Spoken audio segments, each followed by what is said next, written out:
Hi everyone, this side Kapil. I welcome you all on CDS Nexus. So today we are going to do statement type question and these are related to geometry. So first read statement very carefully and I am going to make you understand that how we are going to use this statement. So तो अगर मेरे पास दो statement है first और second, अगर मैं first की help से आंसर दे पा रहा हूँ और सेकंड की हेल्प से आंसर नहीं दे पा रहा हूँ तो मैं ऑप्शन ई चुनूंगा, या फिर सेकंड की हेल्प से दे पा रहा हूँ फर्स्ट की हेल्प से नहीं दे पा रहा हूँ। ठीक है, दोनों स्टेटमेंट से एक से मैं आंसर दे पा रहा हूँ। बी कब चूज़ करूँगा? जब मैं फर्स्ट से भी दे पा रहा हूँ और सेकंड से भी दे पा रहा हूँ। ठीक है, तब मैं बी चूज़ करूँगा। सी कब चूज़ करूँगा? जब मैं फर्स्ट से भी आंसर नहीं दे पा रहा हूँ, सेकंड से भी आंसर नहीं दे पा रहा हूँ, लेकिन जब मैं दोनों कंबाइन कर रहा हूँ तब मैं आंसर दे पा रहा हूँ, तो तब मैं सी चूज़ करूँगा। और डी कब चूज़ करूँगा? The question can be answer even without using both the statement, कि मुझे फर्स्ट और सेकंड की ज़रूरत ही नहीं है भाई, मुझे ज़रूरत ही नहीं है, मैं क्वेश्चन को पढ़ के आंसर बता दूंगा, इतना इंटेलिजेंट हूँ मैं। ठीक है, मुझे स्टेटमेंट की ज़रूरत ही नहीं है भाई, तो मैं डी चूज़ करूँगा। ठीक है, ठीक है। तो पहला क्वेश्चन देखो, A B C D is coordinator.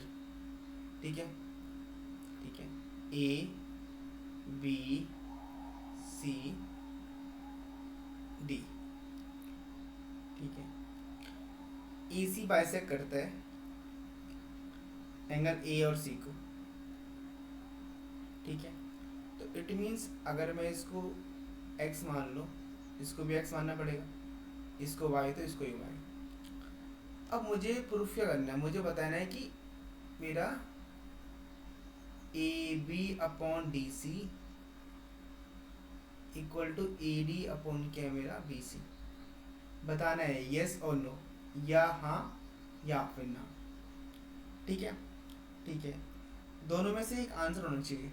Means हमें एम्बिग्यूटी में नहीं रहना है कि भाई हो भी सकता है नहीं भी हो सकता है, दोनों भी हो सकते हैं, ऐसे नहीं, यस या नो। तो सबसे पहले देखो, अगर मुझे ऐसे लेके आना तो मुझे इन दो ट्रायंगल को कॉन्ग्रेंट प्रूफ करना पड़ेगा।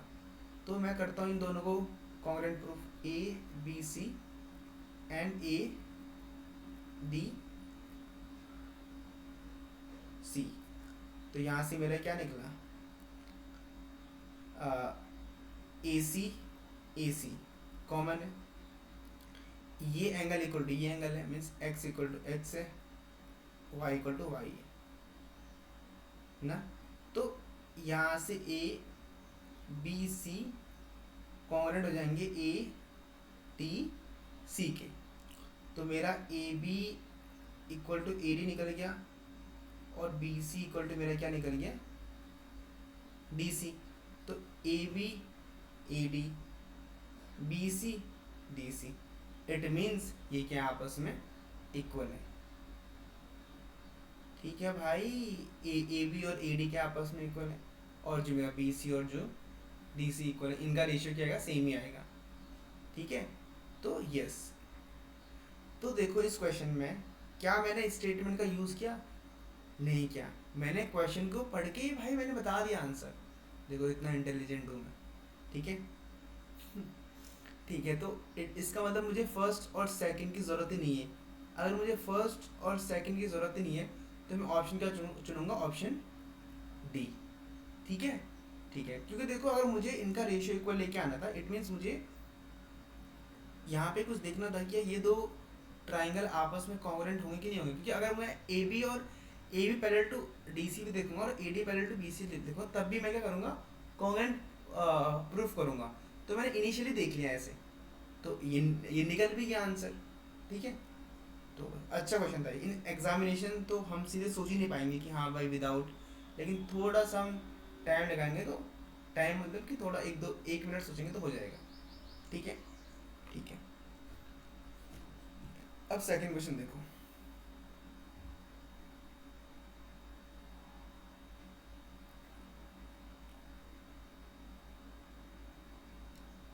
ए बी सी डी एक मेरा रोम्बस है। ठीक है, ठीक है, अब जब मैं इसके मिड पॉइंट को मिलाता हूँ तो मेरा एक फिगर बनता है जो पी क्यू आर एस है। तो मुझे बताना है जो ये पी क्यू आर एस है ना, ये क्या एक साइक्लिक कोऑर्डिनेटर है कि नहीं, यस और नो, मतलब कंफर्म आंसर चाहिए। तो अगर कंफर्म आंसर चाहिए तो इसका मतलब मैं अगर ये बता दूं कि P और R का सम क्या 180, तो मैं बोल सकता हूँ ये मेरे क्या साइक्लिक कोऑर्डिनेटर है, क्योंकि साइक्लिक कोऑर्डिनेटर में अपोजिट एंगल सम 180 के बराबर होता है ना। तो मैं ये प्रूफ कर सकता हूँ, तो बोल दूंगा भाई ये तो फिर क्या मेरा साइक्लिक कोऑर्डिनेटर। अब मुझे ये पता होना चाहिए जब भी ना मैं रोम्बस के मिड पॉइंट को जोड़ता हूँ, जब भी रोम्बस के मिड पॉइंट को जोड़ूंगा तो मेरा क्या बनता है रेक्टेंगल।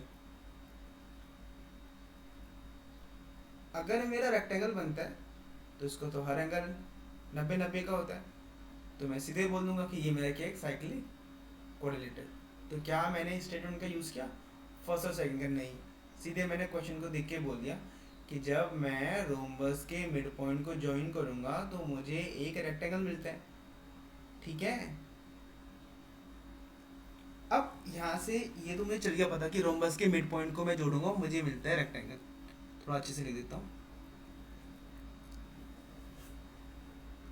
लेकिन इसको वो करते हैं प्रूफ करते हैं, ठीक है।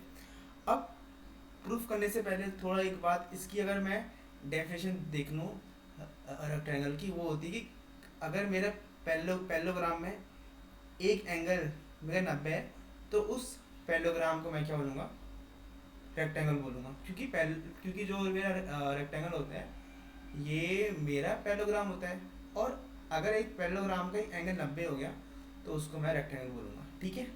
ठीक है, अब सबसे पहले अगर मैं यहाँ से इन दोनों को जोड़ दूँ तो according to mid point theorem क्या होती है मिड पॉइंट थ्योरम, अगर ये दोनों पॉइंट मिड पॉइंट है तो ये लाइन इसके हाफ होगी और ये लाइन इसके पैरेलल भी होगी, ठीक है।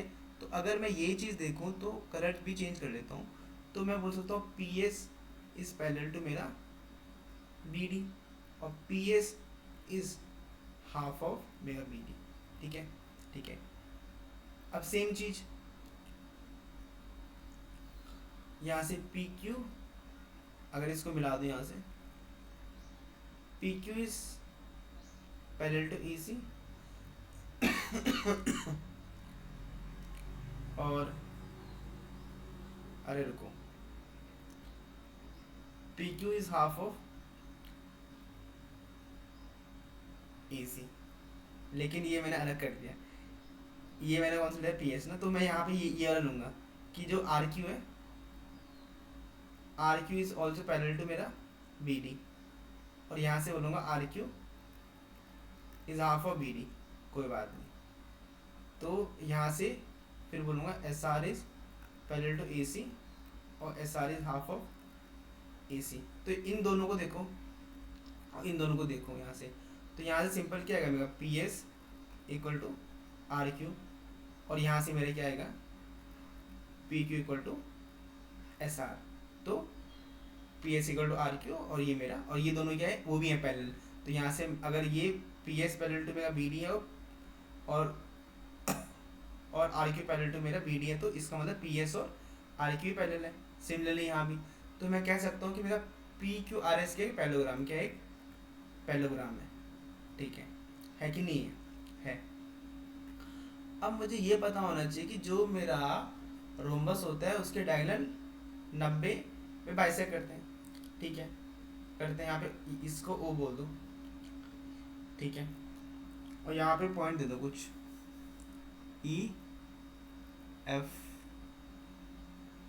ठीक है दे दिया।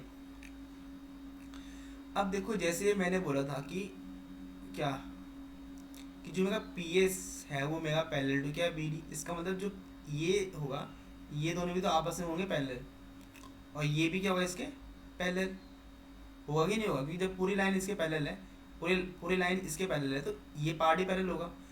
तो मैं बोल सकता हूँ पी ये क्या है एफ ओ ई, ये भी क्या है पैरेललोग्राम है, क्योंकि चारों साइड क्या है पैरेलल है, और वो किसी में होते हैं वो कौन सा फिगर है ऐसा, वो है पैरेललोग्राम। यहाँ पे एक एंगल वो भी है 90। और पैरेललोग्राम की प्रॉपर्टी क्या कहती है कि अपोजिट एंगल क्या होते हैं मेरे,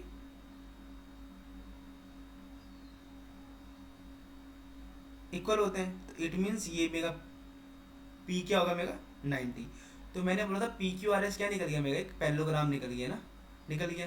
तो पैरेललोग्राम में अगर एक एंगल क्या मेरा 90 है तो उसको मैं क्या बोलूँगा, रेक्टेंगल बोलूँगा। तो पी क्यू आर एस क्या हो चुका है प्रूफ, यहाँ पे रेक्टेंगल प्रूफ हो चुका है। अगर ये रेक्टेंगल प्रूफ हो चुका है तो जो एंगल आर है वो भी मेरा 90 होगा। तो पी प्लस जो आर 90, तो 90 90 180। तो इट मीन्स ये मेरा क्या एक साइक्लिक कोऑर्डिनेटर है। ठीक है, आंसर तो हमें पहले चल गया था पता, लेकिन ये हमारी खुशी के लिए कि हमने ये कर लिया पूरा प्रूफ की क्यों होता है। ठीक है, खुशी ज़्यादा इम्पोर्टेंट है। ठीक है, कॉलेज वाली। तो ये इम्पोर्टेंट है कि भाई हमें चल गया सॉल्यूशन पता, लेकिन यहाँ से मुझे याद करना है क्या कि भाई रोम्बस के मिड पॉइंट को मैं जोड़ूंगा तो मुझे क्या मिलेगा, रेक्टेंगल मिलेगा भाई। ठीक है भाई, ठीक है। तो ये पता होना चाहिए भाई, बाकी तो क्या ही है।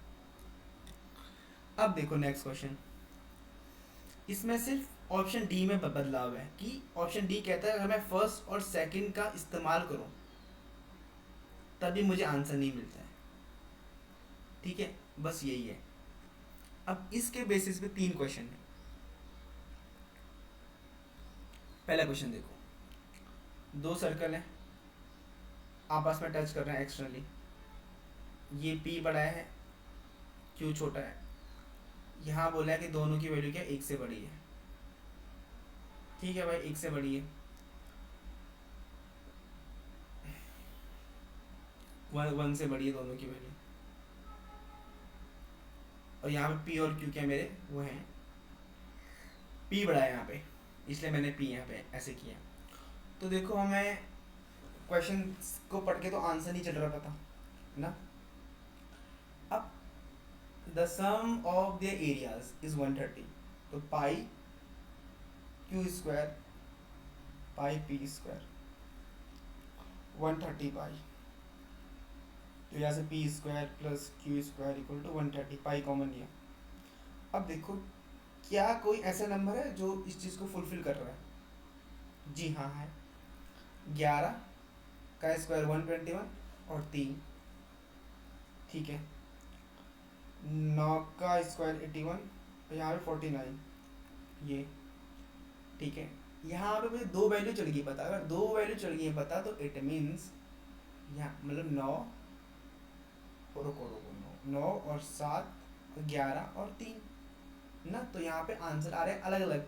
इसका मतलब मैं फर्स्ट स्टेटमेंट से आंसर नहीं दे सकता। क्यों क्यों नहीं दे सकता, यहाँ पे लिखे तो आंसर, अरे भाई 2 आंसर निकल चुके हैं, एक ही आंसर चाहिए मुझे। तो क्या इन दोनों में से एक आंसर कौन सा होगा, सेकंड स्टेटमेंट को पढ़ते हैं भाई। बोला कि P प्लस Q क्या है 14, देखो कौन सा वो कर रहा है सेटिस्फाई, ये वाला सेटिस्फाई कर रहा है। इट मीन्स क्या कि जब मैं दोनों स्टेटमेंट का यूज करूंगा तब जाके मैं इसका आंसर दे पाऊंगा, मतलब ऑप्शन सी। अब सिर्फ मैं सेकंड से ही क्यों दे सकता आंसर, अबे सेकंड से कहाँ से दूंगा, इसमें वैल्यू भी तो अलग अलग होंगी, 7 7 11 3 9 4, तो यहाँ पे मल्टीपल वैल्यूज आ रही हैं। हमें एक ही आंसर चाहिए, what is the value of P minus Q का। अगर मुझे एक ही वैल्यू चाहिए तो मैं दोनों स्टेटमेंट का यूज़ करूँगा। जैसे दोनों स्टेटमेंट का यूज़ करो तो मैं एक आंसर पे पहुँचे कंक्लूजन पे कि भाई मेरा 11 और 3 वैल्यू होंगी। ठीक है भाई, ठीक है, ठीक है। अब ये देखो A B C D is coordinator, सारे ज्योमेट्री से क्वेश्चन आए, अच्छे क्वेश्चन है इसलिए मैंने कराए हैं यहाँ पे। यार मैं एक 1 शॉट लेने की सोच रहा हूँ पर देखेगा कौन से कोई भाई आगे टाइम नहीं मिलता भाई, क्या मतलब बहुत बिजी रहता हूँ। अब देखो यहाँ से इसने गिवन क्या दिया है, गिवन दिया है ए डी इक्वल टू मेरा बी सी। मुझे बताना है कि इन दोनों का सम क्या होगा भाई, मुझे बताना है, एग्जैक्ट बताना है। ऐसे नहीं कहीं पे तुम्हारा 90 कहीं पे 180 कहीं पे 70, ऐसे नहीं, एक ही वैल्यू आनी चाहिए। अगर 180 तो 180, 70 70, 69 तो 69, 67 67, ठीक है ठीक है। तो बोला A B parallel to B C. अब देखो जैसे ही ना इसने A B parallel to B C बोला तो मेरे दिमाग में ये आया कि भाई ये मेरा एक आइसोसेलेस ट्रेपेजियम हो सकता है। अगर ये आइसोसेलेस ट्रेपेजियम होता है तो B प्लस डी का सम क्या होता है 180, ठीक है, क्योंकि आइसोसेलेस ट्रेपेजियम की प्रॉपर्टी क्या होती है कि दो पैरेलल साइड होती हैं और दो नॉन पैरेलल साइड इक्वल होती हैं दोनों, ठीक है। तो इसको मैं आइसोसेलेस ट्रेपेजियम बोलता हूँ। लेकिन रुको, इसने ये नहीं बोला कि AD मेरी पैरेलल है या पैरेलल नहीं है। तो अगर मैं ऐसे करता हूँ, ये ऐसे लेता हूँ, ऐसे ABCD, ये पैरेलल है और ये भी पैरेलल है और ये इक्वल भी है, तो ये मेरा क्या बन गया पैरेललोग्राम। तो इस केस में तो 180 आ रहा था, लेकिन इस केस में दोनों क्या वैल्यू आ गई, इस ये भी x और ये भी x और 2x। अब ये x से भी कुछ भी हो सकती है भाई, हमें क्या पता। तो इट मीन्स मैं स्टेटमेंट फर्स्ट का यूज़ करके आंसर नहीं दे सकता। क्यों नहीं दे सकता भाई, दे तो दिए आंसर। अरे भाई नहीं, मुझे एक ही आंसर चाहिए, दो पे नहीं रख सकता मैं, मुझे कंफर्म चाहिए भाई। रिकमेंड करोगे नहीं करोगे ठीक है। तो ये है, ये सीन है। तो इसका मतलब कि स्टेटमेंट 1 का यूज़ करके मैं आंसर नहीं दे सकता, ठीक है ठीक है। आंसर नहीं दे सकता मतलब कि एग्जैक्ट वैल्यू नहीं मिल रही मुझे। अब सेकंड देखो, AD is not parallel to BC, बता दिया कि भाई AD ना पैरेलल नहीं है। अगर AD मेरा पैरेलल नहीं है तो इट मीन्स ये मेरा क्या होगा आइसोसेलेस ट्रेपेजियम, क्योंकि आइसोसेलेस ट्रेपेजियम में मेरी ये दोनों नॉन पैरेलल साइड होती है और इक्वल होती हैं। तो मैंने ये कैसे निकाला, जब मैंने दोनों स्टेटमेंट का यूज़ किया तब जाके मैं आंसर निकाल पाया। अगर सिर्फ मैं फर्स्ट का यूज़ करूँगा तब भी नहीं मिल रहा, अगर सिर्फ सेकंड का यूज़ कर रहा हूँ तब भी नहीं मिल रहा, ठीक है। तो मैं क्या, तो मैं जब दोनों का यूज़ करूँगा तब जाके मुझे आंसर मिलेगा, ठीक है भाई ठीक है। अब ये क्वेश्चन देखो, पढ़ो भाई इस क्वेश्चन को। तो आपको ये पता होना चाहिए, अगर ये मेरा इक्विलेटरल ट्राइंगल है और इस अगर मैं डालता हूँ मीडियन, तो ये मीडियन क्या करती हैं, ये इसको बोलते हैं सेंट्रोइड, जी से मैं शो करता हूँ इसे। तो ये इसको क्या करती हैं भाई, क्या करती हैं सब, इसको 2:1 में डिवाइड करती हैं, मतलब ये वाला पार्ट 2, ये वाला पार्ट 1, ठीक है। इसको D बोल लेते हैं। अब जब मैं बनाता हूँ सर्कल, यहाँ से ऐसे बनाता हूँ सर्कल, ये इसे इंसर्कल बोलते हैं। तो अगर मुझे यहाँ से निकालनी है रेडियस, तो मैं बोलता हूँ रेडियस निकालने के लिए A/2√3 का यूज़ करना पड़ेगा। अब ये कहाँ से आता है, देखो जो मेरा इक्विलेटरल ट्रायंगल होता है उसकी हाइट क्या होती है, √3/2a, ठीक है, होती है, मतलब h = √3/2a। तो मैं इस हाइट को 3 रेशियो ले सकता हूँ, या मतलब 3x लिख दो, 3x लिख दो भाई, √3/2। तो यहाँ से x की वैल्यू कितनी आएगी, x की वैल्यू आएगी A/2√3, और यहाँ पे x कितना है, ये ना ये, और इस x को मैं क्या बोलता हूँ रेडियस, तो r = क्या आ गया A/2√3, ठीक है। तो इसका मतलब कि अगर मुझे रेडियस निकालनी है तो मुझे क्या चाहिए होगी, इक्विलेटरल ट्रायंगल की साइड। तो क्या मैं एरिया ऑफ ट्रायंगल अगर गिवन है तो इससे मुझे साइड मिल सकती है, हाँ मिल सकती है, A की वैल्यू। क्या इससे मिल सकती है, हाँ मिल सकती है मुझे A की वैल्यू। तो इसका मतलब मैं दोनों की स्टेटमेंट का यूज़ करके आंसर निकाल सकता हूँ, मतलब फर्स्ट से भी निकाल सकता हूँ, सेकंड से भी निकाल सकता हूँ। तो ऑप्शन क्या आएगा, ऑप्शन B, ठीक है भाई। तो ये चीज़ था इसमें। सो आई होप आपको ये पांचों स्टेटमेंट टाइप क्वेश्चन समझ में आए होंगे, और इसमें कॉन्सेप्ट छुपे हुए हैं, तो आप इन कॉन्सेप्ट को मतलब नोट कर सकते हो, आपकी मर्जी है, बाकी तो क्या ही है।